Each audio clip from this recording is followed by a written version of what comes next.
Quique, ¿cómo andás? Buen día. ¿Cómo estás, pibe? ¿Bien? Bien, bien. ¿Y vos cómo venís? Y acá andamos, sobreviviendo, ¿viste? Está bien, muy bien. ¿Me llevas a la radio? Más vale. ¿Qué andan tramando? Nada, seguimos con el programita, tranqui, ahí tratando de Defendiendo armarlo. a cada corrupto ustedes. ¿A quién Quique, defienden tranquilo. ahora? Quique, tranquilo. A Cristina. Siempre defendemos a Cristina. ¿Cuándo Ya la no vamos a- saben qué decir. No, dejate de joder, Quique. Che, agarrá acá por San Martín, haceme el favor. A ver. Uy, la concha de la lora, está cortado. Pero que estos piqueteros de mierda, loco, no se puede vivir Boludo, así. pero están laburando, son gente que está peleando por su derecho. ¿Pero de qué derecho me hablas, vos? ¿De quién se ocupa de mi derecho, viejo? Y te tenés que ocupar vos, Quique, si son tuyos los derechos. No se puede hablar con vos, Federico, siempre lo mismo. No, sí, la verdad tenés razón. Haz una cosa, poner el programa, dejate de joder.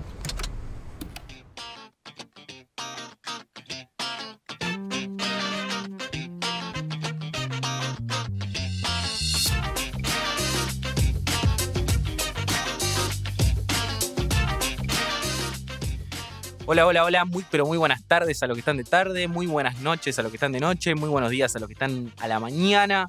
Esta es nuestra primera edición y nuestra primera salida con este podcast que se llama El Cohete a la Puna. Con un poco de nervios, con un poco de ansiedad, con un poco de emoción y excitación, les damos la bienvenida. Les cuento un poco también que es un podcast que está enmarcado dentro de una revista que es muchísimo más amplia que las personas que van a hablar hoy acá.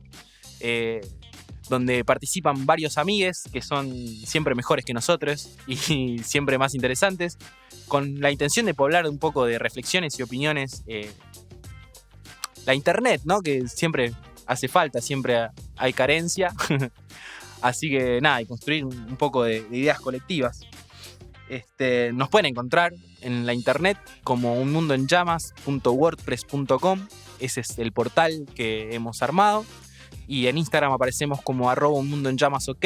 Y en Twitter también estamos como @unmundoenllamas. Habiendo dicho esto y habiendo comentado un poco de qué se trata, voy a abrir el juego y voy a darle la bienvenida a mis queridos amigos de siempre que me van a acompañar durante todo este tiempo que hagamos esto. Así que rápidamente introduzco a Mauro Chipoletti. Hola Flex, hola Ini, ¿cómo va? ¿Todo bien? ¿Cómo están? Que hoy Todo nos bien. trae una columna sobre fronteras en Asia. Sí, raro el tema, raro la temática que elegí, pero bueno, vamos a utilizar ese conflicto para introducir ahí algunas reflexiones personales. Bueno, muy interesante. Y bueno, y también nos acompaña Ini, Buenas. ¿Cómo va? que es nuestra beta artística, nuestra beta graciosa, ¿no? Sí. Una beta inexplorada por estos muchachos. No, mentira, un poquito de humor vamos a ponerle a este. El que rema la situación, básicamente, porque si no, un plomo, ¿no? Y sí, hay que darle un poquito de punch. Agilidad. Mucha presión le metiste, ¿eh? Tiene que ser gracioso ahora. Bueno, eso depende de la subjetividad de los escuchantes. ¿Es ahora donde tengo que tirar un chiste o después? No, después, tranquilo, bueno. tranquilo. Nos vemos más tarde. Es un podcast, no nos vemos. Ok. Bueno, no importa. Y bueno, y dirige técnicamente este cohete, esta nave espacial, el señor Leandro Suárez de la Mota, que nada, además de ser técnico acá, es un gran músico vernáculo, así que también les recomiendo buscar su obra en internet. Bueno, habiendo dado la bienvenida, habiéndoles contado a todos ustedes un poco de qué se trata, vamos a proseguir a compartir las columnas y a ver si podemos reflexionar un poco, ¿no? Atención tripulación, frente al apocalipsis tendremos que aterrizar en el único lugar habitable, la Puna. El mundo está en llamas.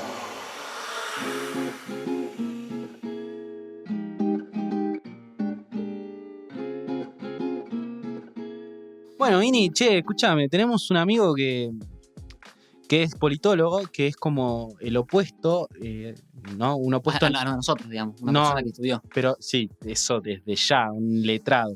Pero más allá de eso, hay como una especie de oposición natural, ¿no? Entre el politólogo y el relacionista internacional. Son términos jodidos. Yo sé, le comento a la gente que por ahí no está acostumbrada a escuchar estos términos, no sabe que hay gente que estudia. Pero hay pica, bardo. Hay bardo. Es como el Boca River de la profesión. ¿Y cuál digamos. es Boca? Y yo creo que Boca es más el politólogo, ¿no? Como Está más en el barro, me parece, El ¿no? relacionista internacional gusta más de cosas un poco más elitistas, ¿no? Es un poco más blandito en algunas cosas y el politólogo me parece que va un poco más al hueso. Igual depende de las personas, ¿no? Siempre estas cuestiones, generalizar es un error. Igual el politólogo es gallina, me parece. Es gallina. O sea, ¿qué me estás queriendo decir? Que va a hablar un poco de política internacional. Que va a hablar un poco de política internacional. Me parece, según lo que nos comentó. La verdad es que mucho no sabemos. Así que, Voy a hablar de política internacional Llegó. con el perdón de los relacionistas internacionales. No es un tema que me compete mucho, pero ¿Con quién? hay que decir que el mundo está en llamas y eso da un montón de circunstancias y de fenómenos para pensar y que se hace interesante hablar sobre estos temas. El mundo está en llamas, gente. Así empezamos. Ya saben lo que viene. Sí, un titulazo elegí para comenzar. El mundo está en llamas. Y yo creo que es porque China se le quiere subir al ring a Estados Unidos. Y esto en relaciones internacionales lo podríamos conceptualizar como un mundo que era unipolar y pasa a ser ahora multipolar o bipolar. Depende de las conceptualizaciones, ¿no? Qué duro, ¿no? Un mundo bipolar. Ya las personas bipolares son un tema. El mundo bipolar ya me asusta, me da un miedo. Bueno, ¿cómo se le está subiendo al ring? China está abriendo muchos frentes de batalla, muchas líneas, está tirando muchas líneas, se está empezando a convertir en un actor internacional de mucha relevancia, ¿no? Esto, ahora con la crisis del coronavirus, toma la forma de donaciones en Sudamérica y en África, intervenciones militares en el Mar del Pacífico, pero sobre todo, y esto es lo que yo quería traerles hoy, es el conflicto con India, ¿no? Que nos ha regalado un par de episodios bastante pintorescos en las últimas semanas. Pintorescos y trágicos, ¿no? Queremos avisarle a la audiencia que Apu está bien. Bueno, el primer episodio interesante que se dio sobre esta temática sucedió en los lindes, en las cercanías del Himalaya, a 4.000 metros de altura, cuando un grupo de militares fronterizos chinos se encontró, lamentablemente, con un grupo de militares indios. Y ahora les cuento, ¿no? En ese lugar los militares no pueden llevar armas. ¿Por qué? Por temor a que se arme ahí un conflicto complicado que no se pueda controlar. O sea que, perdón, ¿no? Pero vos decís que eso es un pacto entre las dos naciones que por miedo a que se les vaya de las manos un conflicto bélico decidieron no llevar armas. No llevar armas a un territorio que está en disputa. Claro, armas de fuego. Armas de fuego, que hay ahí una cosa que no se sabe qué es de quién y está ahí un poco difuso, ¿no? Y entonces Mira, está caldeada la en zona. los mapas aparece joya. Hay una línea bárbara. Está blurreado esa parte. Esa parte siempre está un poquito manchada, ¿viste? Pero las líneas son re claras, Línea, boludo. Que línea vean de el puntos, mapa. ¿no? La famosa línea de puntos. Bueno, la cuestión es que se encontraron estos muchachos y se cagaron a palo, digamos. Se ve que no hay mucha onda. Se cagaron a palo, a piedrazo. Conflicto de barra brava. Conflicto de barra bravas en el Himalaya, Ya, ¿no? con- Esto es lo que le da... Con el fresquete, con la altura, te cansás rápido, tirás 2 piedras y Sí, imagino sí, que sí, te sí. agitas. Morón Almirante Brown en los Andes. La cuestión es que nosotros nos reímos acá, pero murieron 20 personas por Uy. el lado indio. Eso tenés que avisar antes porque me estoy... Murieron 20 personas. Y no se sabe Le cuántos... mandamos nuestras condolencias a las familias. No se sabe cuántos chinos, porque el gobierno no dijo, no avisó, desmintió que hubiese bajas. China tiene una cosita así medio rara con la información, ¿no? Ya vamos a entrar en ese tema, querido Flex. Bueno, este es entonces uno de los conflictos que me interesó traerle, ¿no? Una escena que parece sacada de una película. Y por otro lado, otra instancia de este mismo conflicto con los mismos protagonistas se dio cuando India, en represalia a lo que había pasado en el Himalaya, prohibió todas las aplicaciones chinas en su territorio. Entre ellas, la muy conocida TikTok, ¿no? O sea que la Lali Espósito de India está muriendo de hambre en este momento. Qué heavy. Sí, y era una aplicación bastante popular en India, por lo que tengo entendido, así que no cayó bien en muchos sectores, pero la prohibió. ¿Y cuál fue el fundamento que se le dio a esta decisión? Es que bailaba muy, muy bien y lo hacía mucho mejor que el resto, ¿no? No era eso, sino sospechas de que el mal manejo de datos por parte de China de la información que generaban estas aplicaciones, ¿no? Se habla de espionaje en una acusación a China que se está haciendo bastante extendida en todo el mundo. O sea que hay más países que se están subiendo a este carro de que TikTok es una aplicación para espionaje ilegal o algo así. No específicamente TikTok, sino todas las aplicaciones chinas y que se hace un mal manejo de eso y además no solamente las aplicaciones, sino también las embajadas, digamos. ¿Esa es la famosa Big Data, Chipo? Y algo de eso hay. Ese es el tipo de fenómeno que estamos intentando abordar, ¿no? Y que es toda una novedad en las relaciones internacionales, ¿no? Y que un poco está dejando mal parados a muchos políticos. Bueno, ¿qué es lo que me interesa? ¿Qué es lo que me llamó la atención de estas dos instancias, ¿no? De estas dos partes del mismo conflicto. Primero, que evidencia lo complejo, lo difuso, lo ambiguo del dispositivo de frontera. ¿Qué quiero decir con esto? En los dos conflictos está presente, ¿no? el dispositivo de frontera, pero funciona de maneras muy diferentes. En un caso, en el primero, del conflicto armado, tenemos una dimensión muy material de la frontera, ¿no? Dos grupos de personas que se pelean. Palos y sangre, digamos. Palos y sangre con uñas y dientes. Sobre una línea, digamos. Por una línea. Claro. Disputándose metros, ¿no? Y encima un pedazo de terreno que es al pedo, casi te digo, digamos, ¿no? Bueno. Nadie, o sea, a ver, no es un pedazo productivo de la tierra, un monte helado en la. ¿Me entendés lo que digo? Sí, no eso, es que. eso hasta que descubren que hay litio en el Himalaya. También hay una cuestión de soberanía, ¿no? Una Sí, cuestión de claro. estados que no quieren ceder ni un centímetro contra el otro porque son dos potencias emergentes que se están ahí midiendo todo el tiempo, ¿no? Entonces, bueno, una dimensión de la frontera que es totalmente material, que nos remite a eso que decía Flex, ¿no? A la sangre, a la nieve, al barro de esa disputa, ¿no? Y por el otro, tenemos el otro conflicto que afecta a la virtualidad, ¿no? De la información, a la virtualidad de los flujos de datos, y que ahí la frontera sirve igual como una contención, ¿no? Entonces, fíjense que este dispositivo, digamos, las facetas que tiene, ¿no? Lo complejo que es poder conceptualizar o poder aprender esta idea de lo que significa una frontera en el capitalismo tardío, ¿no? O en este mundo globalizado en el que vivimos. A partir de esto se puede conceptualizar, digamos, o se puede pensar una especie de crítica a la idea o a la forma en la que se ha venido pensando la globalización desde el pensamiento liberal, sobre todo, ¿no? Había como una especie de mito o de idea que decía que la globalización conducía a un mundo sin fronteras o a un mundo con fronteras difusas.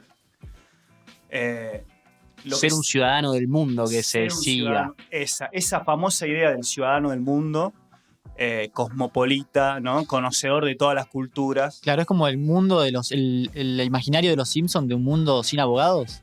Así, Claro. todos bailando con sus túnicas. Una cosa así, ¿no? Una especie de aldea global. Esta era la idea que, digamos, la fantasía de los liberales a partir del fenómeno de la globalización y el desarrollo acelerado, ¿no? De las tecnologías. Pero ¿qué nos damos cuenta? ¿Qué nos permite ver esta disputa entre China e India? Que al contrario de lo que se pensaba, hay la dimensión material de la frontera persiste, ¿no?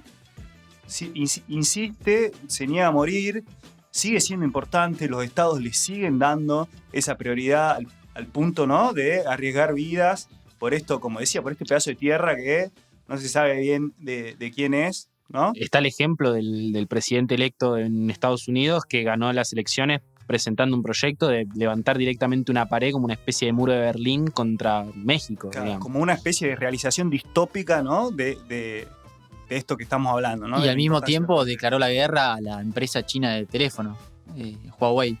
Sí. Y bueno, otro fenómeno importante, ¿no? Otro ejemplo de esto es el drama humanitario de los inmigrantes en las puertas de Europa, ¿no? Quizás el más claro ejemplo de flexibilización de las fronteras hacia adentro, pero de endurecimiento hacia afuera, al punto de que nos llegaron imágenes de inmigrantes muriendo ahogados en el mar, muertos en la playa, ¿no? Todo eso. Dando vueltas en el mar un montón de meses porque no tenían puerto donde Sí, entrar. las cifras de balsas que salen desde África a España o a diferentes Italia. puntos de Europa son tremendas las pocas que llegan. Bueno, entonces no solamente este fenómeno se niega a morir, persiste en nuestro mundo contemporáneo, sino que también ha evolucionado. Y vemos cómo el mismo concepto de frontera se ha adaptado para cortar flujos totalmente virtuales, que son como, ¿no? Diríamos de otra dimensión que la dimensión material, ¿no? Muchísimo más intangible, pero el dispositivo sigue siendo el mismo, ha evolucionado. El famoso cerrar la ventana que se va al Wi-Fi.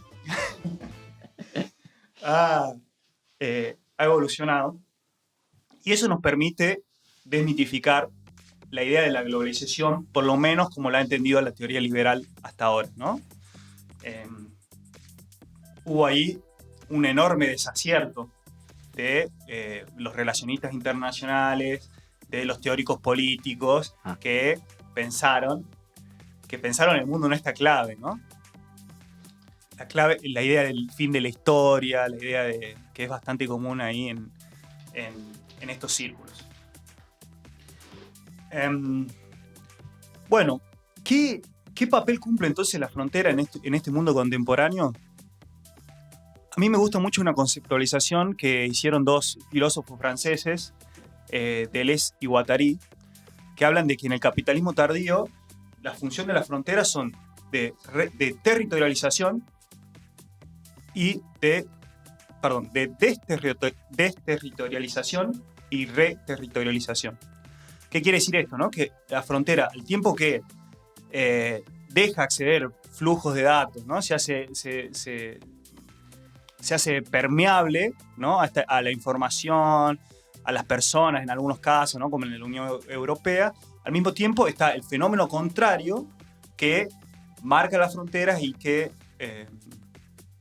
Delimita y repele al externo, digamos. repele a los inmigrantes, ¿no? Y acá tenemos como gran dato la emergencia de los llamados populismos de derecha en Europa, con porcentajes de intención de votos muy altos que producen discursos xenófobos, totalmente discriminatorios, raciales, ¿no? Entonces, ¿cómo conviven estos dos fenómenos, ¿no? Un impulso... Perdón, ¿no? Pero una corriente que en la Argentina cada vez gana más adeptos, ¿no? Esa cuestión xenófoba, esa cuestión de derecha organizada, de discurso, ¿no? Totalmente, sí. Yo creo que Patricia Bullrich, por ejemplo, es un gran ejemplo de esta búsqueda hacia una militarización de la frontera y de la idea del inmigrante como el gran mal, ¿no? Como el que trae todo el crimen, la violencia hacia tu territorio. Sí, y además es interesante también que nombres a Patricia Bullrich, que es la presidenta de la coalición de Juntos por el Cambio, porque el número 2 es el presidente del partido de la Unión Cívica Radical, que es Cornejo, que este año habló de separar Mendoza de la Argentina, ¿no? Bueno, sí, vamos a llegar ahí. Me parece muy interesante el ejemplo. Ahora vamos a llegar ahí. Otro gran personaje, ¿no? Con este tipo de discursos es Pichetto, ¿no? Otro Compañero Pichetto. ex compañero Pichetto. Estamos mejor sin vos, Miguel Ángel. Bueno, ¿qué podemos decir entonces del mundo que se nos viene, ¿no? Hablamos un poquito de cómo lo vemos en este momento. ¿Qué podemos decir entonces del mundo que se nos viene? Que vengan los bomberos que me estoy quemando, decía la canción. No, no voy a innovar mucho en esto, pero lo que podemos decir es que, contrario a esta idea de la aldea global, asistimos a un mundo que cada vez se cierra más en sus fronteras nacionales, que cada vez se apoya más en esa gran organización que muchos dieron por muerta, pero que al parecer hoy está más viva que nunca, que es el Estado Nacional. El Estado Nacional como anclaje, digamos, de las relaciones internacionales, que no podemos dejar de pensar, y una preeminencia, ¿no?, del concepto de frontera, ¿no? Podríamos decir, con una visión postestructuralista, que la idea de frontera precede a la idea de identidad nacional, ¿no? Uno, para constituir una identidad, tiene que primero fijar qué es lo que está afuera. Entonces ahí la frontera se hace totalmente relevante. Desde una digamos, perspectiva ontológica, podríamos decir, y esto es muy disruptivo, digamos, sobre todo para la filosofía occidental, que el otro precede al yo. Primero está el otro y después viene el yo. Entonces ahí la frontera se hace muy importante. Y en un contexto donde, digamos, la identidad se pone en peligro, ¿no?, donde la identidad nacional está en peligro por esta cuestión de las nuevas tecnologías, de la globalización, de la extensión de la cultura occidental, que pone en peligro las particularidades nacionales. ¿Cómo responden los estados? Con frontera, digamos, con la delimitación, con la demarcación cada vez más fuerte de la frontera, con la militarización. Claro, y marcando al enemigo afuera. Marcando al enemigo afuera. Y la idea, ¿no?, del problema también, ese también es un temazo al que podemos ahondar en otra entrega.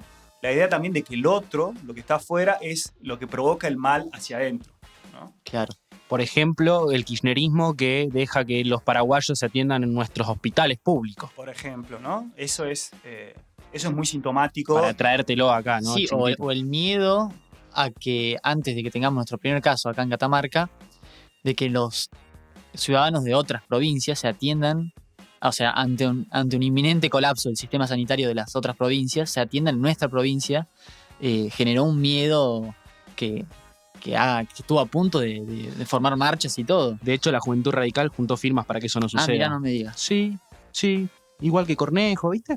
Bueno, tienen una retomando este ejemplo y el ejemplo que había tirado antes Flex, ¿no? Podemos ver ahí como el coronavirus, digamos, como una amenaza inminente, hace que los estados se replieguen, ¿no?, incluso hasta a fronteras que nosotros pensábamos insospechadas. Digamos, si alguien me decía que un gobernador de Mendoza iba a postular, digamos, la independencia de Mendoza hace un año, yo me cagaba de risa, la verdad. Nunca pensé que fuera posible. Claro, porque no son fronteras, en realidad son límites. Pero ante ese peligro, ¿no?, nos replegamos y la identidad se hace cada vez más chica, somos cada vez menos, somos nosotros, nos tenemos que cuidar nosotros contra el otro, ¿no?, contra lo de afuera. Bueno, ese es el movimiento que a mí me interesaba destacar con esta columna, ¿no?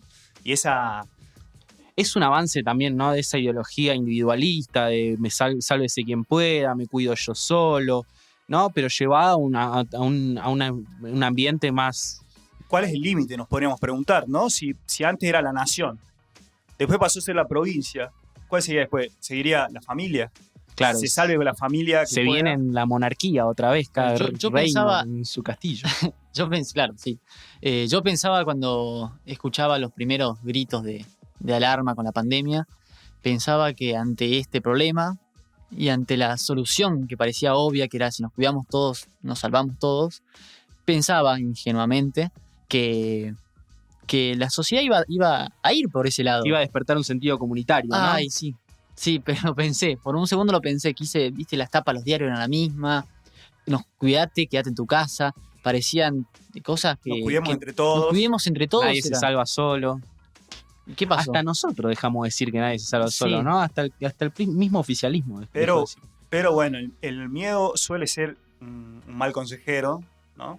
y antes de despertar la responsabilidad, lamentablemente, aparece la mezquindad, ¿no? O apareció por lo menos en este caso. Y asistimos a ese fenómeno, ¿no? De el sálvese quien pueda, de él yo antes que los otros, y bueno. No.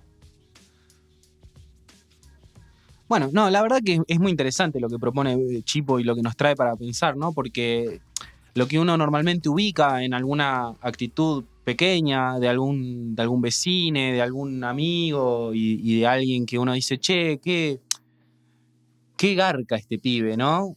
Y está sucediendo a nivel Estado y está sucediendo a nivel global, entonces estamos ante justamente eso, ¿no? Un mundo en llamas. Sí, y la verdad que está bueno que un amigo te haga pensar, porque últimamente los amigos te hacen repetir un poco y es pibe este inteligente. Parece que estudió.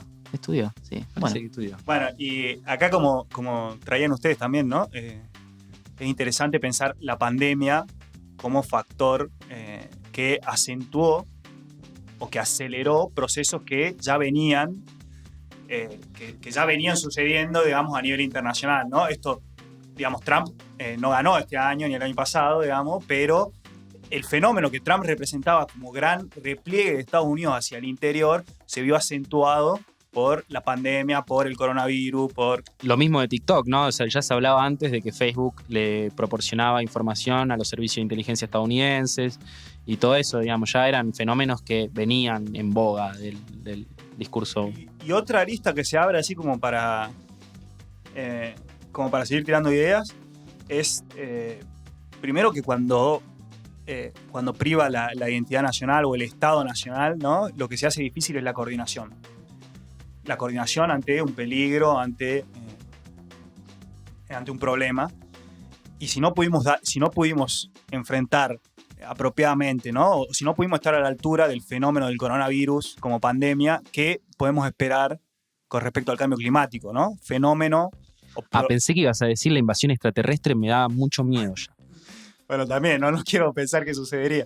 Pero esto, ¿no? Como el cambio climático como problema a resolverse con cooperación internacional por excelencia y como horizonte problemático de nuestra generación y de las generaciones que vienen, necesitaría, ¿no? O demanda de una respuesta coordinada que el coronavirus nos enseñó, no estamos en condiciones de proporcionar. O sea, vos estás diciendo que el mundo está en llamas, básicamente. Y que deberíamos de preocuparnos y deberíamos, ¿no? de ocuparnos. Bueno, nada, traigan los baldes. Con nuestro cohete iremos hasta la extraña Puna.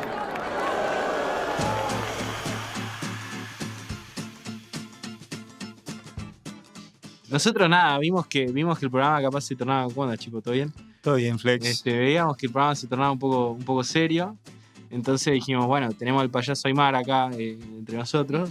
Necesitamos un poco de aire, ¿no? Algo un poco más divertido, más fresco. Que se distienda. Hola, ¿me llamaron? ¿Sí? Sí. ¿Están hablando de mí? Sí, estamos hablando de vos. Me encantaría tener la gambeta del payaso Aymar. No ahora, porque volvió roto, está ¿no? rotísimo, ¿no? Los rulos los tenés, por lo menos. Sí, el naso también. Hay una data ahí con un lunarcito que tienen los dos. El turco Aymar. La cuestión es que necesitábamos algo más divertido y se trajo y una propuesta. Sí, les traje un pez que puede presagiar catástrofes naturales. ¿Pulpopol?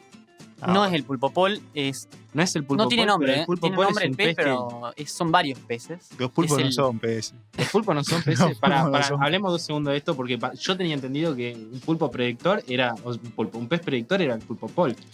No es, pero no es un pez. El pulpo no es un No pez. es un pez. Es Es un pulpo. Es otro, no sabemos. Es un marisco. Tenemos que traer un experto. ¿Vos te podés encargar de eso ahí en el control? Producción. Sí. Bueno, es un pez más conocido como el pez remo. El pez remo es un pez que mide entre 7 a 17 metros de largo, un pez muy angosto, casi como una serpiente del mar, que el 16... Es serpiente, viejo, pero... No. Pulpo, No, estamos que, acá o sea, perdidos. Si vos me decís... Es muy un- difícil, no una- somos biólogos marinos nosotros, viejo, no nací en cuna de oro. Bueno, pará. Déjame que te cuente, porque lo interesante no es si es largo o no es largo, porque no importa eso. Es como un pez muy, muy largo. Vos lo ves y es un pez, claramente es un pez, pero es larguísimo, tiene 17 metros. Y no es grandote como un atún. No, Y es me está diciendo que angosto. es adivino. A ver, te cuento para que te enteres. El 16 ¿Se de come? julio de este año apareció un pez remo en la bahía de Pichilingüe, México. Ahí me figura en el mapa. En la bahía de Pichilingüe, cerca de la ciudad de La Paz, México, apareció un pez remo y a los 10 días hubo un terremoto. Uno dirá, bueno, un pez remo, un terremoto. Una son coincidencia. sí. Una coincidencia. Lo que pasa es que al toque salieron alarmados de que hace un mes previo a este 16 de julio, el 12 de junio exactamente, unos pescadores encontraron 2 pez remos y al parecer uno de los pescadores sabía del mito del pez remo, que traía mal augurio, que no aparece un pez remo y hay quilombo. Entonces empezó a... Uno pensaba que los jinetes del apocalipsis tenían un poco más de onda, ¿no? Venían en forma de jinetes, Sí. no en forma de pez Pez remo. de 17 No, metros. bueno, este maestro, el pescador de... que esto el 11 de junio fue en Cozumel, también en México. ¿Tenemos nombre del pescador? Está el nombre, pero no lo he estudiado eso. Así Roberto Pescador. que, Roberto Pescador, Tito Pescador. Lo encontró y parece que sabía del mito del pez remo y empezó a decirle, che, muchacho, Ojo, Bajemos acá. ojo. no mamen. Le dije. Claro, estaba cagado de miedo porque dijo, se viene el quilombo. Se le cagaron de risa en México, ¿viste? Se le cagaron de risa, pero 10 días después, no 10 días, mentira, 5 días después hubo un terremoto de 7.8 en la escala de Richter. Uno dirá, Chinga su madre. ¿qué carajo está pasando? Bueno, al parecer los japoneses ya de terremotos saben es y internacional, mucho. Los japoneses mandaron el terremoto, No. me muero. No, los terremotos y Japón son algo que vienen... De la mano. De la Es mano. que, bueno, boludo, vive Godzilla ahí adentro, boludo, es un quilombo. Imagínate, se cae Godzilla y un terremoto. Mirá que yo te traigo algo serio, no me corras. Boludo, un pez de 17 metros, Godzilla, Godzilla. más o menos va por el mismo lado, viejo. Bueno, en Japón, que ya tienen toda una historia con estos peces, no los quieren ni ver ni por figurita, los conocen como... Lo tengo en japonés, no sé si está bueno decirlo porque yo de japonés mucho no entiendo. A ver esa pronunciación. Bueno, te la tiro, ¿eh? Se llama Ryugu no Tsukai, que significa mensajero del palacio del dios del mar. Mensajero del Claro, palacio. la del leyenda dios dice del mar. que el ¿Cómo dios se- del mar- Vamos de vuelta con la pronunciación japonesa, Vamos ¿puede de vuelta. ser? ¿Le meto un poco más de oriente o...? Metele un poco más de Estuvo oriente. A ver. bastante bien igual, ¿eh? Yo no te... Ryugu... No, ahí no me salió muy bien. A ver. Ryugu no Tsukai, más o menos. Ah. Alguien que sepa Me gustó la japonés que primera. nos corrija después. Bueno, al parecer la leyenda dice que el dios del mar envía a estos peces a alertar de que se viene una catástrofe natural. Entonces en Japón es conocido de que antes de que pasen terremotos se vean varios peces remo que están por lo general muertos, porque son peces de las profundidades del mar, y los vean ahí y salgan, empiecen las alertas, ¿no? Lo curioso es que este mito, que parece medio fantasioso y parecería que es de las leyendas del Japón, no tiene una base científica, pero al ver que esto está pasando cada vez más seguido y que la gente encuentra un pez remo y a la semana y media pudre todo. se pudre y hay quilombo. Como todos los pescados, ¿no? Que vos los sacás del mar y a la semana y pico se pudre. Bueno, claro, pero se pudre heavy, tiembla 7.8, 7.5. No es un temblorcito como la semana pasada acá en Catamarca, que no lo sintió Che, nadie. ayer hubo temblor también, ¿eh? ¿Sí? En mi casa se cayó un pedazo de techo. Lo bueno que esto está grabado es que vos podés ir ayer, Y nadie sabe cuándo es ayer. vos podés ir ayer, anteayer, Tengan- igual tiembla casi todos los días y nadie se da cuenta. Pero al parecer salieron sismólogos a decir por qué puede pasar esto. Dicen, bueno, la explicación que dan es un poco para poner un poco de ciencia al asunto, ¿viste? La ciencia se quiere prender en todo, ¿no? Es impresionante. Claro, cuando los mitos, ¿viste? Empiezan a ser corroborados, tiene que salir algún científico a decir, che, paren, no es solamente mito, hay algo de posta acá atrás. Es raro porque medio que no estudiaron tampoco tanto el tema, no es que se pusieron a investigar dónde viven los pez remo, pero se pusieron a decir de que hay un sismólogo que dice que como viven en aguas profundas, pueden ser muy susceptibles a pequeños movimientos de placas tectónicas. Pequeños movimientos que después se traducen en quilombo. Lo que pasa, claro, es que el pez remo ya aparece en la superficie una semana antes de estos movimientos. Entonces saltó un especialista en el tema que dijo que en las profundidades del mar, previo a que haya estos movimientos, se genera mucha presión. Y la presión puede generar, me encanta el nivel de Sí, yo me comí que eras un experto. No, sí, estuve estudiando mucho. Me está yendo muy mal en la facultad, pero está el pez remo me vuelve loco. Pez sable le dicen en Japón, aclaro. Muy buen nombre. El pez. Bueno, dicen que cuando hay estos previo a estos movimientos en las placas tectónicas, se genera, por la presión que hay, se puede generar electricidad. Y esto puede o ahuyentar a los pez remo, el pez sable, o matarlo. Entonces por eso que se vea en la superficie tiempo antes de este bardo, de este movimiento. ¿Qué opinan? O sea, hay una explicación científica para el mito japonés mexicano, digamos. Claro, y claro, en México empezaron alguien conoció el mito y dijo, che, en Japón dicen tal cosa sobre este pez guarda, porque es jodido, y como se empezó a dar, de que cada vez que aparecía a la semana o a los 10 días sucedía un movimiento, un tsunami o un temblor, tuvieron que salir a dar una respuesta a los científicos. ¿El adivino en ese caso es el pez o el pescador? Es el pescador. Y depende porque... El que trae el mensaje es el mensajero del palacio del dios del océano. Es el pez, ese es el pez.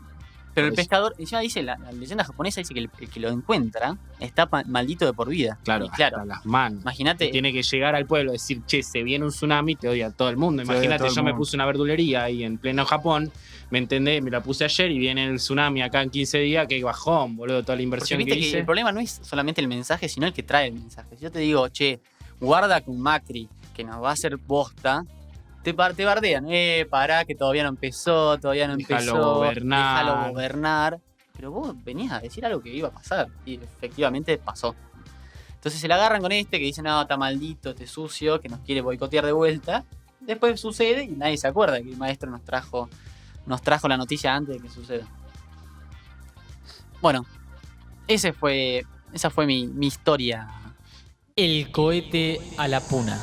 Un podcast Con más pilotos que tripulantes.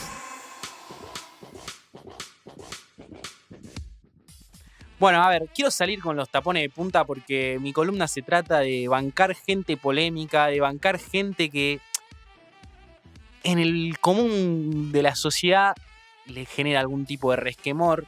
Así que voy a salir derecho y voy a decir que yo hoy, en mi columna, banco a Julio Devido, señores. Polémico.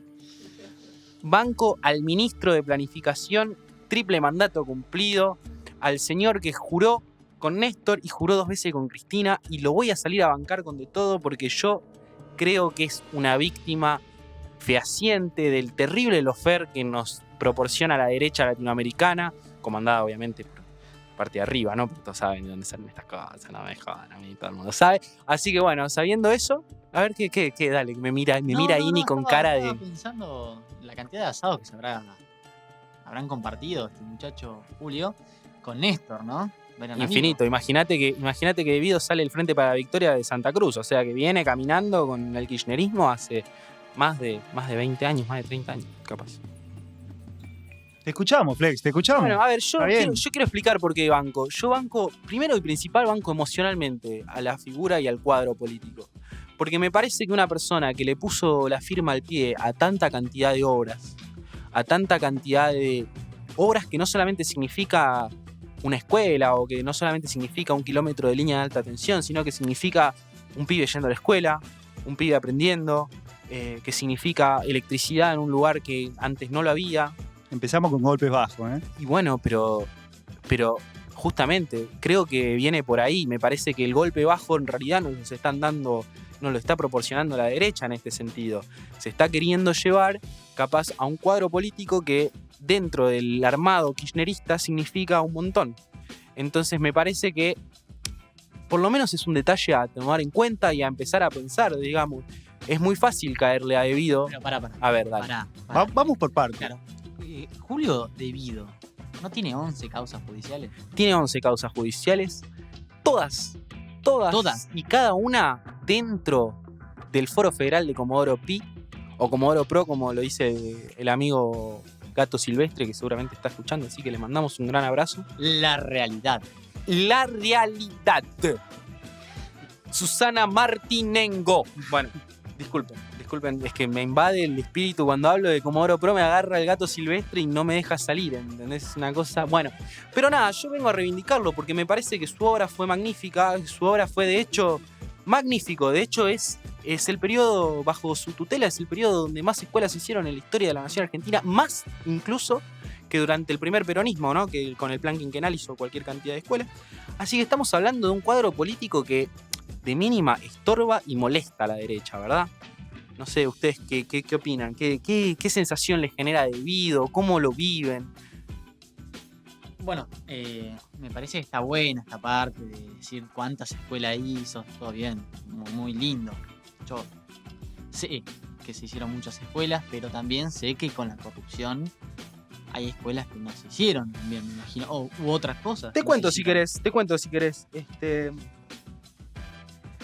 Hubo un plan para hacer 2.128 escuelas, de las cuales se realizaron 1.742 y el resto quedó en ejecución, digamos, quedaba para terminar en el mandato que seguía, que, bueno, llegó Macri y dijo, che, ¿cómo le vamos a dar educación a los pibes, muchachos? ¿Qué quieren? Si educamos al soberano no nos votan. Así que las quedaron ahí, digamos, esas escuelas nunca más aparecieron, no se continuaron. De hecho, eso sucedió en casi todos los ámbitos que tenía el Ministerio de Planificación. El Ministerio de Planificación, yo les comento que en el momento que ganó Macri, desapareció. Y no nos lo repuso tampoco nuestro compañero Alberto Fernández, que puso cualquier cantidad de ministerios, todos muy importantes, y no para menospreciar a ninguno de ellos, pero el Ministerio de Planificación no está, se ve que no estamos en condiciones de planificar mucho a futuro, ¿no? Estamos más en una contienda un poco más acá del día a día, ¿no? Pero bueno, yo entiendo y comprendo, de acuerdo a cómo están distribuidas las causas, a de dónde salen los jueces, a las historias puntuales de cada uno de los jueces y cómo intervinieron en cada una de sus causas en estos últimos tiempos, que hay una intencionalidad, que hay una parcialidad política y que es una intención política la que manejan atrás del discurso de la corrupción. Entonces me permito, desde mi humilde lugar y desde mi ideología neoperonista, kirchnerista o whatever, me permito ponerlo en tela de juicio, dudar un poquito, decir, che, capaz si me están mintiendo, capaz si no es tan así, no sé. Me dejo dudar y prefiero confiar, porque la verdad es que entre confiar en la palabra de un juez rancio y en la cantidad de notas irrelevantes que no pueden levantar un dato certero sobre los accionarios de Debido en su rol como ministro, me cuesta a mí terminar de condenar públicamente o moralmente las acciones del compañero Debido, ¿verdad? Bueno, Flex, está muy bueno eso, pero vamos a las causas. Vamos a las causas. Vamos al kit de la cuestión. Vamos a las causas. Por ejemplo, ¿no? ¿Vos tenés ganas de hablar de alguna en especial? Yo sé que ustedes me vienen corriendo con Lázaro Báez desde el 2015, ¿no? O sea que estaba anotado acá, Lázaro Báez. ¿Viste? ¿Cómo explicamos dónde nos metemos a Lázaro Báez? ¿Dónde nos metemos a Lázaro Báez en esta historia? Hay una cuestión que es netamente jurídica, ¿verdad? O sea, a ver, porque yo de Lázaro Báez no puedo recabar información porque no tengo ni la posibilidad de entrevistarme con él, ni tengo la posibilidad de investigarle a fondo los movimientos de su cuenta, como no lo tiene nadie, ¿no? De nosotros, porque básicamente no somos periodistas, somos simples espectadores de los medios de comunicación. Eso es así, digamos, pero declaró su patrimonio Lázaro Báez, que en el periodo kirchnerista Sí. creció un 1200%. Bueno, pero también hizo una cantidad de obras grande, ¿no? Pero O sea, su empresa pasó de un patrimonio de 12.000 pesos a ser una de las contratistas más importantes del Estado en nada más que 10 años. Eso es curioso. Es curioso, pero bueno, la realidad es que hay 3 obras en la causa de vialidad que contempla y conecta a Lázaro Báez con de Julio De Vido y el Ministerio de Planificación, y en las 3 pericias que se hicieron por sobreprecio en esas obras, los peritos dijeron que no había sobreprecio.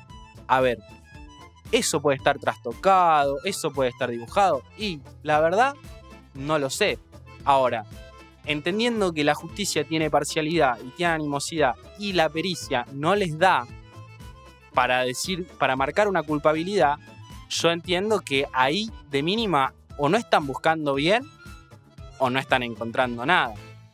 A esto se le suma un triple pedido, no es que lo pidió una vez, sino un triple pedido de auditoría total de las obras públicas de la Nación que hizo Cristina en 3 instancias distintas y rechazada en 3 instancias distintas por distintos jueces.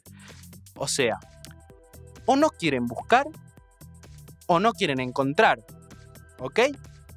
El sobreprecio, de todas maneras, es una de las formas que puede tomar la corrupción en la obra pública, digamos, pero también Sí, el está favoritismo en cuanto a quien en se le da las la licitación, licitaciones digamos, y todas esas la cuestiones. falta de licitación también, que es algo que Pero se bueno, endilga debido, Está bien, particularmente la causa Ok. de Río Turbio. ok, eso es un punto a tener en cuenta. Ahora, también hay que entender, como me decía un amigo, que los empresarios no salen de los árboles. Y muchísimo menos en provincias distantes a la capital, como puede ser Santa Cruz, porque Lázaro Báez no hizo obras en todo el país. Lázaro Báez hizo las obras en Santa Cruz, que justamente es de donde viene Tengo entendido que en un momento el 80% de la obra pública en la provincia estuvo de la provincia de Santa Cruz. Estaba- Con la empresa de Lázaro Báez. Y bueno, ¿y cuántas empresas hay en Santa Cruz con la capacidad operativa para generar las obras públicas que necesitaba la provincia de Santa ¿Una Cruz en sola? ese momento? Una sola. Una sola. Una sola que en 2003 tenía un patrimonio, un capital de 12.000 pesos. Y bueno, ¿qué crees que hagamos con eso? ¿Cómo? Y bueno, eso es. O sea, a mí me despierta las alarmas, querido yo- Flex, ¿no? yo No entiendo quiero- que eso despierta alarmas. Yo entiendo que eso despierta alarmas. Y yo entiendo que eso tiene un manto raro de. Ahora, eso nos permite a nosotros decir, acá hay gato encerrado, digamos. Eso te permite, o sea, eso a vos ya te dictamina que. Bueno, vamos a poner un ping a esa cuestión y O sea, pasemos a la causa, ¿no? Que me parece que es lo que todos tenemos ganas de hablar y quiero escuchar tu respuesta con respecto a los bolsos, los famosos bolsos de López, ¿no? Y la cuestión esta del convento y la cuestión esta del arma, que fue muy impactante, ¿no? Bueno, López, digamos, segundo de Devido. secretario de Obra Pública. Secretario de Obra Podríamos decir Pública. que en el organigrama Sí, era un subordinado de las decisiones que tomaba el ministro. Bueno, la cuestión es, sí, ahí hay un montón de datos a tener en cuenta, ¿no? Hay un montón de situaciones de mínima. Vuelvo a repetir, acá hay mucho tira y afloje y hay mucho lleva y trae desde un lugar que no es casualidad, o que por lo menos yo, vuelvo a repetir, en este marco del OFER que afecta a toda Latinoamérica, me parece interesante pensar que, por ejemplo, gran parte del dinero encontrado dentro de los bolsos de López venían del Banco Finansur, que dependía, ahí te digo bien el nombre, pero dependía de lo que era en ese momento el tesorero de Boca, que era ni más ni menos que Jorge Sánchez Córdoba. ¿Se escucha bien eso? Bien. Que era ni más ni menos que Jorge Sánchez Córdoba, ¿no? Y además, otra cosa que viene de la mano de eso, ¿no? Es que López tenía un testaferro con el cual hacía estos manejos, porque López está condenado, y López está condenado a lo máximo que se puede condenar por esto, que son 6 años de prisión. Que el testaferro, por esas casualidades y por esas cosas raras que tiene la historia argentina, era el mayor aportante, era el mayor aportante, sí, de la fundación que manejaba Gabriela Michetti, ex vicepresidenta de Macri, en su fundación Suma, Y con otro grupo económico también fue aportante la campaña de Macri. Entonces me parece, ¿no?, que si bien era parte del Estado oficialista nuestro, respondía capaz a intereses que no eran nuestros. Y debido de esto no sabía nada. La teoría sería esa, digamos. La teoría sería que sería una especie de infiltrado. Bueno, mirá, la realidad es que la figura legal que le cabe a Devido por esto es de asociación ilícita. Y eso viene de la mano de que no hay una comprobación puntual o una cuestión que ate necesariamente a Devido con la causa en sí. Lo que hay es una presunción que no es lo mismo que decir, no es lo mismo decir yo presumo que este es choro que decir este es choro. Entonces, a Devido no lo agarraron con los bolsos. Al que agarraron con los bolsos fue a López, que respondía de alguna manera, podemos entender por eso, presuntamente también, pero respondía de alguna manera porque podemos entender que si la plata venía del banco del tesorero de Macri, si el testaferro de él aportaba a la campaña de Macri, respondía capaz a intereses que no eran necesariamente los intereses oficialistas. Entonces, sí, contame. Escúchame, acá te quiero, Federico. Yo les comento, porque la gente por ahí no sabe, yo tengo un tachero que me trae acá al trabajo le digo, pero bueno, sí, acá el trabajo, que es Quique. Quique viene de la provincia de Buenos Aires. Yo les comento, ¿no? Quique viene de la provincia de Buenos Aires, ya hizo la cuarentena, quédense tranquilos todos. Pero bueno, nada, él le gusta participar, le gusta sentarse, charlar. No, es que estoy escuchando. Lo que se está diciendo es una barbaridad.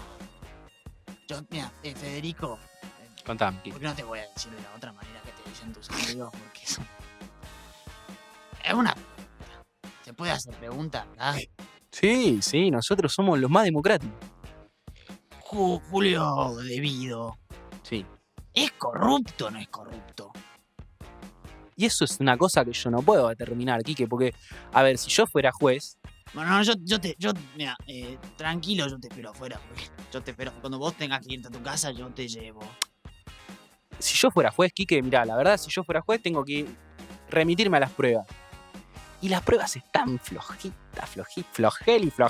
¿me entendés? A ver, yo reto acá a toda la audiencia y a cada uno de los escuchantes de este programa que entren, busquen Julio Devido en Google, entren a todas las notas, a todas, entren a la primera página de Google, a la segunda página de Google, a la tercera página de Google, y que me encuentren y me manden a @Federico Vitonte, que es mi Instagram. Me manden un dato certero, una nota que diga Devido estuvo involucrado en esto y acá se lo ve o acá se lo encontró culpable de tal y tal cosa. Ahora te hago una pregunta. Sí. ¿No crees que parte del partido del Frente para la Victoria le dio la espalda a Devido? Bueno, sí, es interesante lo que me preguntás, ¿no? Porque bueno... O sea, le quitaron los fueros.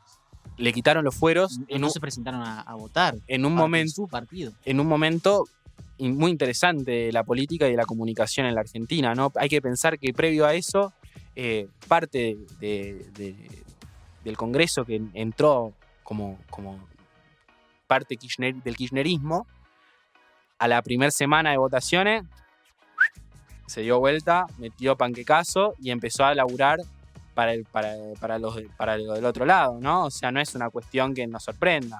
Ahora, sí es interesante el detalle que lo hayan desaforado, porque para desaforar a un senador de la nación como era Julio Devido, con la poca cantidad de prueba, solamente por la idea de que existía un poder residual, que él podía intervenir en la justicia para que no se siga investigando, no era porque, vamos a desaforar a Devido porque es un corrupto que, mirá, acá tiene una transferencia de la cuenta de su hija a una cuenta en las Islas Caimán. No fue eso.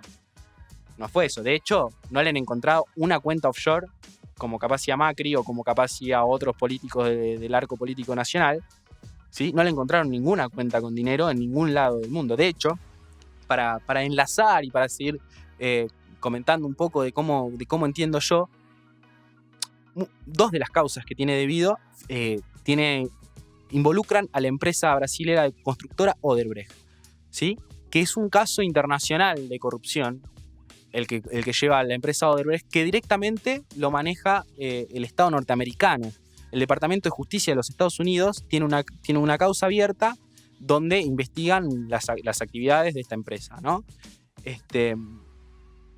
El Departamento de Justicia de los Estados Unidos tiene una sola persona, un solo funcionario argentino imputado, que es ni más ni menos que el ex director de la AFI, Gustavo Arribas, que figura en una declaración de un condenado en la causa del Lava Jato de Brasil como un receptor de coimas, ¿no? Porque tiene una triangulación ahí con sus cuentas, con la cuenta de Arribas en Suiza, ¿sí?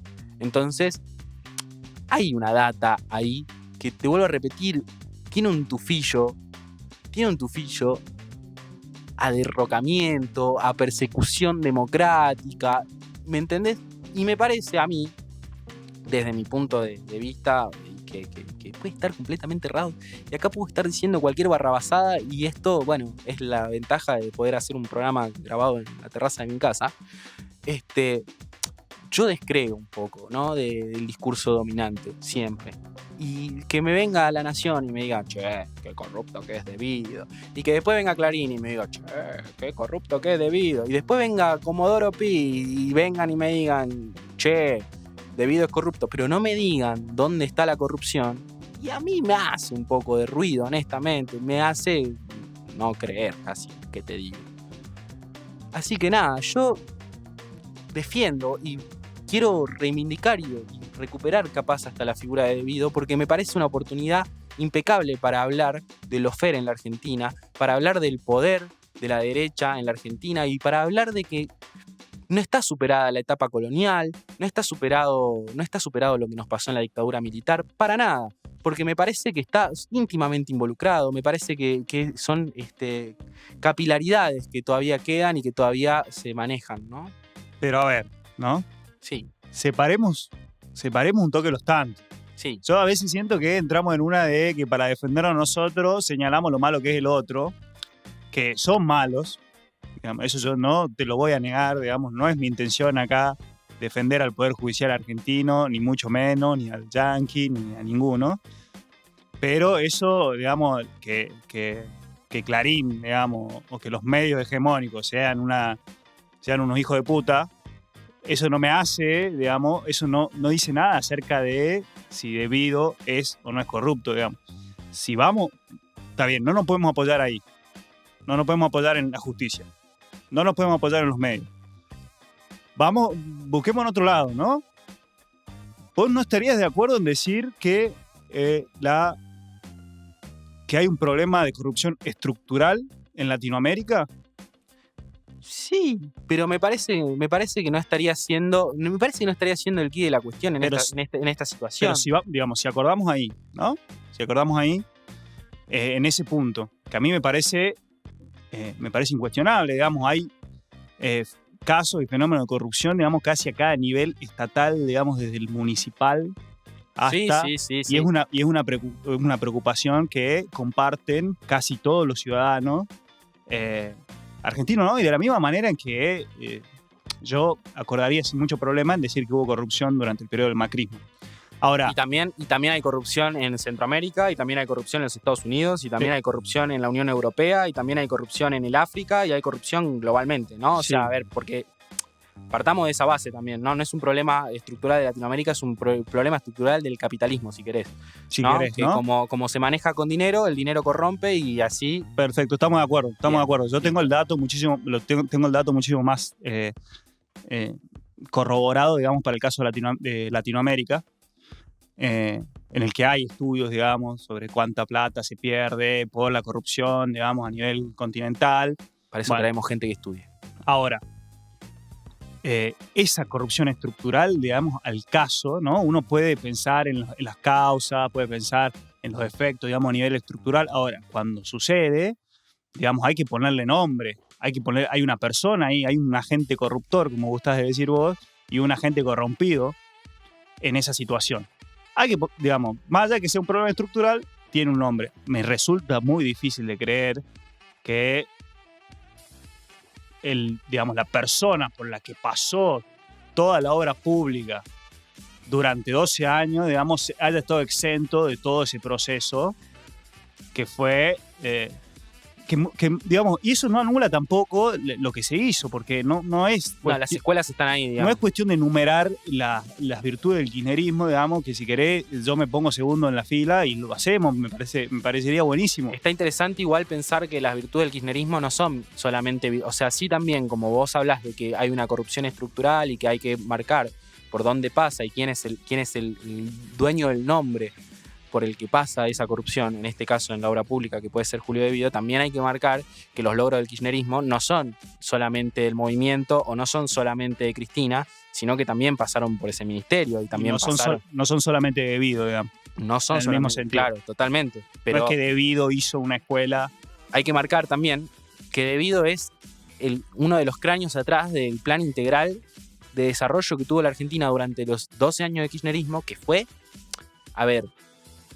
importante y fue capaz hasta de los más importantes de la historia, ¿no? O sea, a nivel construcción de escuelas, a nivel construcción de rutas, a nivel construcción de ampliación del aparato energético, a nivel de ampliación de, por ejemplo, ¿no? O sea, las escuelas tenían que ver con las universidades tenían que ver con la repatriación de científicos, la repatriación de científicos tenía que ver con los satélites lanzados al espacio, ¿no? Había como una especie de idea general, de búsqueda, ¿no? De desarrollo y de ser un país que avance en términos globales, ¿no? Y que se integre al capitalismo global desde otro lugar que no sea la producción primaria, ¿no? Sí, estamos de acuerdo. Ahora repito, para mí esta discusión no se trata de ver qué es lo que hicimos bien o qué es lo que el kirchnerismo hizo bien, que bueno, es una discusión, digamos, podemos ver cuáles son los avances, cuáles son los retrocesos, digamos.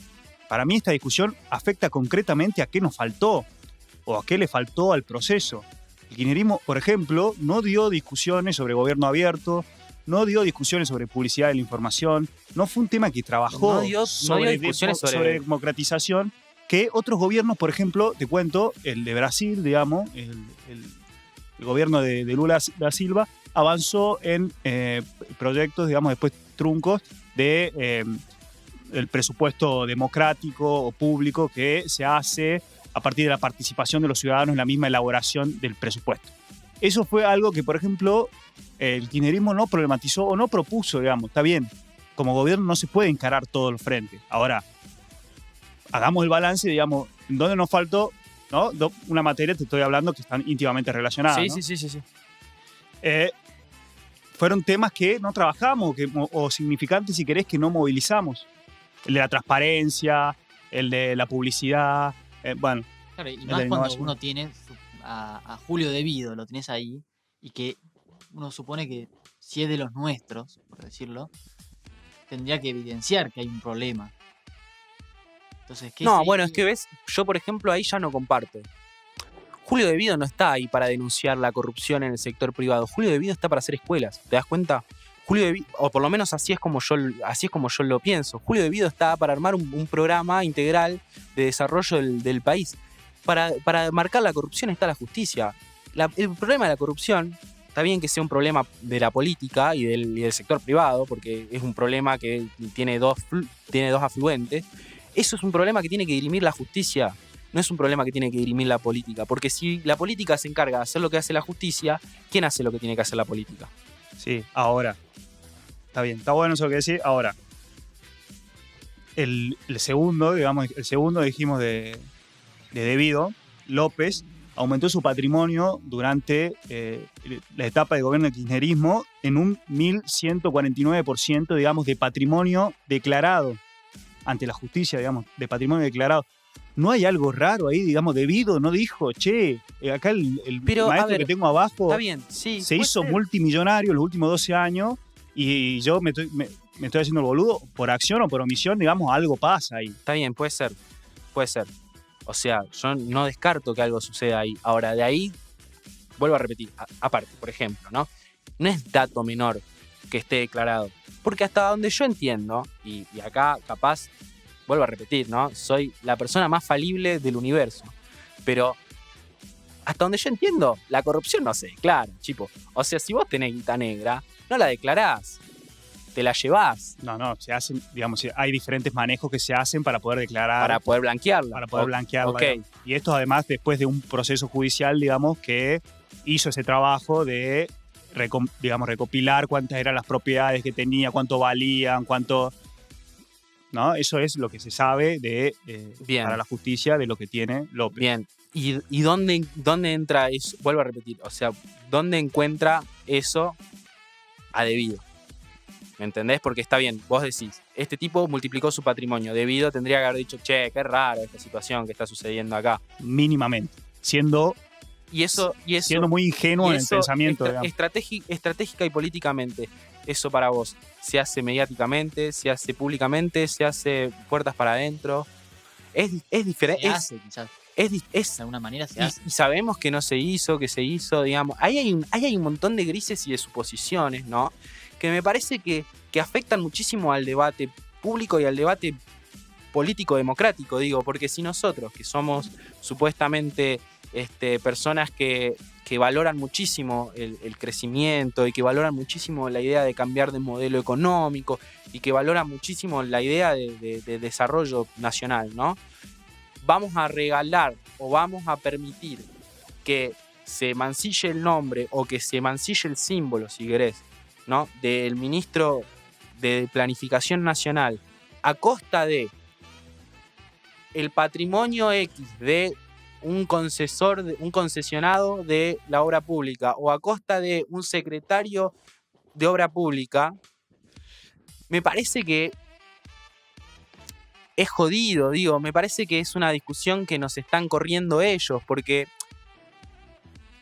estamos nosotros teniendo, sin las pruebas que ellos tampoco tienen, el mismo discurso. Entonces, eso a mí me da una picazón rara. ¿Me entendés? Que nosotros digamos lo mismo que Clarín, sin los argumentos, igual que Clarín, discúlpenme, pero me parece que es una batalla cultural que nos ganaron.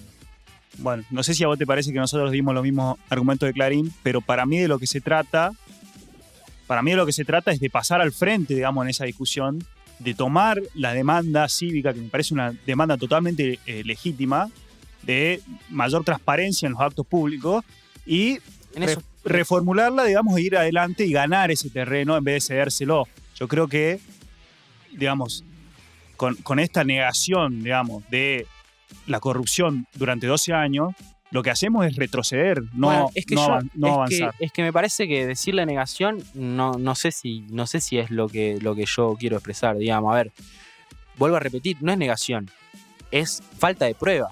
A mí probámelo y yo no te lo voy a negar ni en pedo. Ahora, si vos no me lo estás pudiendo demostrar, no estás pudiendo encontrar a debido dentro del patrimonio de López, no estás pudiendo encontrar a debido, ¿entendés lo que te digo? O sea, no es fáctico en ese sentido, ¿no? No es un dato fáctico. Che, este aumentó, entonces debido tiene que saber o tiene que ser... Es una suposición. Entonces, en base a eso, me parece que es complejo. Aún así sí entiendo que es un debate que hay que dar y que me parece que, por ejemplo, ¿no? El pedido de auditoría general de obra pública de la Nación que pide Cristina es algo que la justicia tiene que conceder, tiene que hacer, pero antes de eso, discúlpame, y ya te dejo, pero antes de eso me parece que tendríamos que poner en juicio justamente a la justicia y ver qué justicia nos juzga, bajo qué criterios, ¿no? Y ponernos todos de acuerdo democráticamente de justamente eso, ¿no? En eso estamos totalmente de acuerdo y por ahí pasa también el ampliar el significante de corrupción, digamos, decir, bueno, está bien, hubo corrupción en el Poder Ejecutivo en cuanto a la obra pública. ¿Qué está pasando en la justicia? Digamos que probablemente sea uno de los órganos más corruptos y los que menos se habla en todo el sistema político argentino. Disculpa que entre de nuevo, pero estoy esperando hace un montón ahí afuera, me estoy cagando de frío. Ya está, vámonos, por favor. Terminen de hablar hace un montón que están hablando de lo mismo, de lo que es debido, lo que no es debido. ¿Listo? Bueno, a la audiencia les pedimos mil disculpas, pero me parece que este programa está concluyendo. Quique nos exige volver a su casa y nosotros siempre vamos a estar del lado del trabajador, así que vamos a devolverlo a su hogar, que ya es tarde. Y les pedimos disculpas, seguramente se quedaron con muchas ganas de seguir escuchando este intenso debate, pero bueno, será para la próxima. Muchachos, infinitas gracias. Un placer estar con ustedes. Me muero de ganas por saber quién es el siguiente polémico. Lo único que me queda picando, ¿quién será? Una pista, por favor, una pista. ¿Un histórico quizás? ¿Un histórico? Te pincha cuando la agarras. Nos vemos.